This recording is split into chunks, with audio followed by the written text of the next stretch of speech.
Quand Stephen King a écrit Salem, son éditeur a essayé de l'empêcher de le publier, de peur que l'auteur ne s'enferme dans une étiquette d'horreur. À l'époque, en 1975, le genre vampirique n'existait pas. La quatrième de couverture ne mentionnait que « un étranger au secret aussi ancien que le mal ».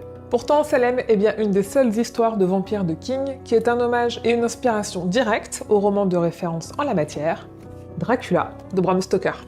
Si je vous en parle, c'est parce que les éditions Calidor viennent de publier cette version collector du roman qui contient un texte jusqu'ici inédit en français de Stephen King.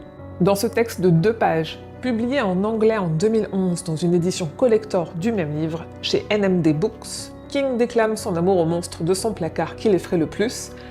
C'est pas moi qui le dis, c'est lui.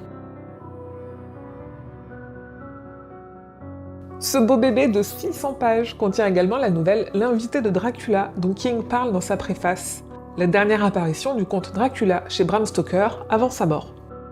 Calidor a fait appel à l'artiste Christian Kennel qui a signé 30 aquarelles en couleur absolument magnifiques, et le texte est enrichi d'une préface et d'une postface de l'arrière-petit-neveu de Bram Stoker.